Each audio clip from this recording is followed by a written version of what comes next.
visión totalmente diferente. Claro. No, debes. Debes. Y si coincides, es porque libremente coincides.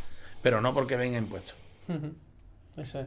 Bueno, yo creo que, Carlos, llegó el momento también de hablar de ese...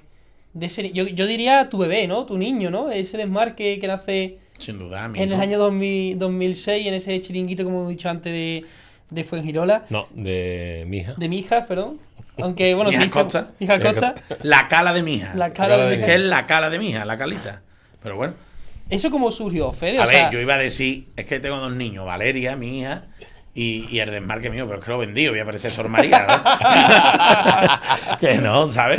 Entonces lo vende, entonces no puede ser, además por dinero, vamos, yo lo digo abiertamente, entonces, no, es mi hijo profesional, Sí. Lo considero total, lo creamos, nos inventamos todo, lo hicimos grande, o sea, todo lo que es el desmarque es porque sus socios fundadores lo hemos llevado a ese sitio, o sea, no hay duda. Y evidentemente la gente que te ha empezado a leer, tal y cual, pero que realmente toda la idea del proyecto la tenemos los que hemos sido los socios.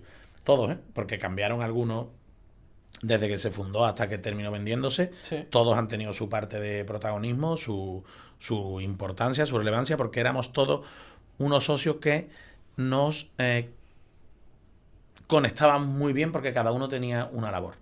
Entonces, compenetrábamos muy bien en la fórmula final. Entonces, bueno, todos en la misma medida, en la misma importancia. Pero ese momento, Fede, creo que nunca lo hemos hablado. Yo sabía que tú ya habías decidido dar un cambio en tu vida profesional, empezabas a volar solo, ¿no? Digamos, profesionalmente, pero el resto estaba en tu misma situación, estaban todos... Todos estaban en medios de comunicación. Yo siempre lo digo aquí, el más valiente de todos, yo, ni de broma, el más valiente de todos es Álvaro Ramírez, a día de hoy DIRCON del Sevilla Fútbol Club, Sí. mi compadre, porque mi hija y su hija somos los padrinos. Él estaba en el Correo de Andalucía, estaba en una situación inmejorable, era un tío muy respetado allí, cobraba un buen sueldo, pero yo le dije, necesitamos una cabeza visible periodística. Y él dijo, ¿dónde te va? ¿Una web? Cuando sonaba eso, hace 19 años. Cuando creamos Cofradía Plus. A ver, que su hermano es mi asesor, mi persona de confianza, íntimo amigo mío. Y como asesor le decía aquello, a ver, espérate, que tú tienes un trabajo que has luchado toda tu vida, no te vayas a una web. Y yo le dije, no, es que como no demos este salto, siempre seremos nada porque seremos los de otros. Y seremos. Yo tardé más tiempo porque mi labor no era periodística. Pero no era el primero. El valiente fue él. Y fue el primero que dijo, yo me la juego, podíamos habernos estrellado. Pues no lo sabía yo. Es cierto que el Correo de Andalucía cerró. Y el desmarque es ahora lo que es. Entonces, Álvaro acertó. Pero era una decisión en ese momento la más complicada. Y él fue el más valiente de todos. Y el que más arriesgó.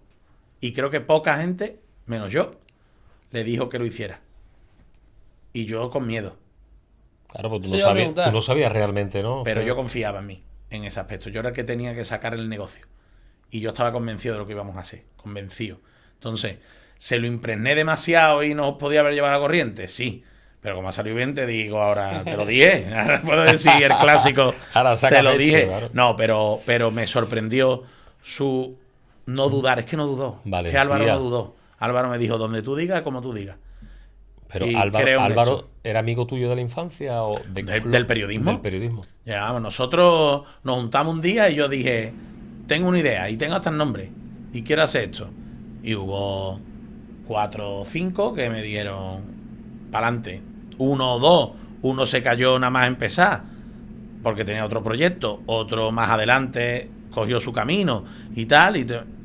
Pero, vamos, fue unánime. Y Álvaro está desde el primer día. Álvaro es socio fundador, igual que Jorge Liaño, igual que Javier Padilla, y después, igual que Andrés Ocaña.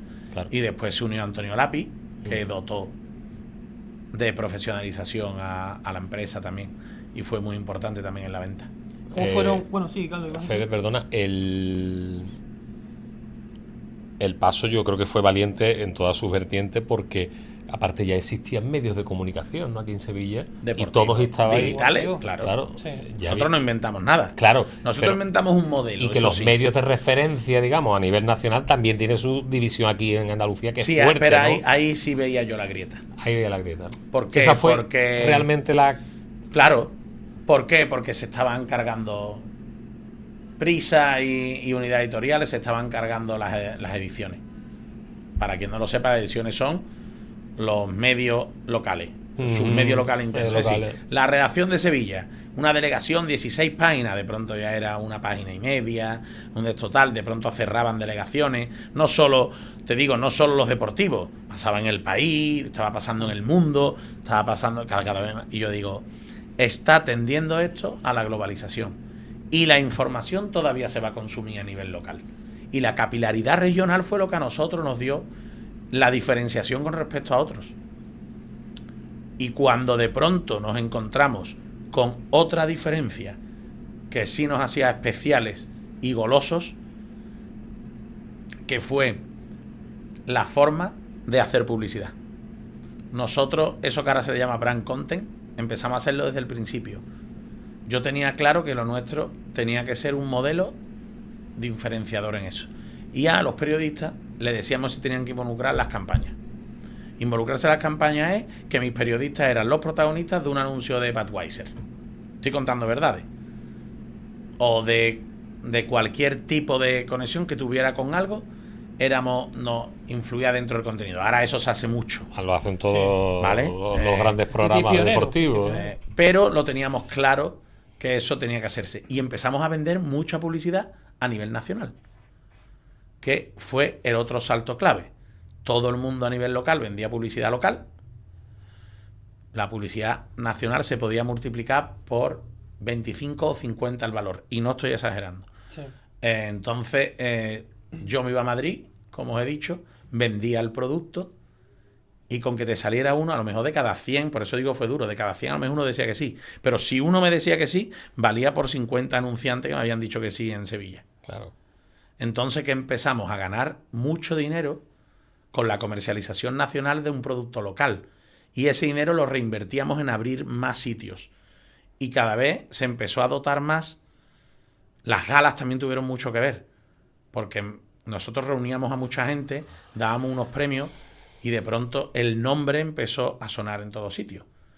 Y empezamos a hacer cosas que iban relativas a eso. Entonces, esta gente... las primeras galas, escuchaba a políticos y a gente de personalidad importante dentro de la sociedad y tal.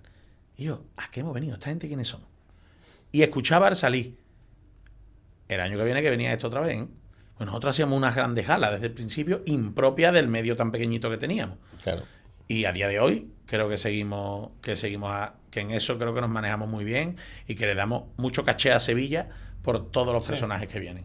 Entonces, con esa idea de empezar a potenciar, pudimos hacer crecer el modelo, que cada vez más gente nos leyera, y al ser un medio que ganaba dinero, que eso creo que es uno de nuestros mayores logros, un medio rentable, eso no existe.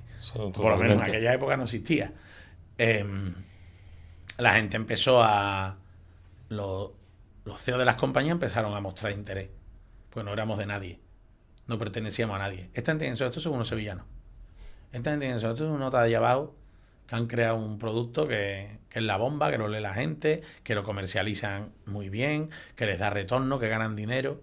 Todo eso también aumentaba el valor de la compañía. Y ahí apareció... Nosotros terminamos yéndonos con la más bonita, que era Mediaset. Pero nosotros tuvimos una harta de novia, durante un año. Nosotros éramos Brad Pitt, ese año. ¿Llegaste incluso a negociar con otra...? No, llegamos incluso a cerrar un acuerdo con una de ellas. Sí, así. Negociar con muchas, cerrar un acuerdo casi pactado. Preacuerdo, lo que se suele decir. Sí,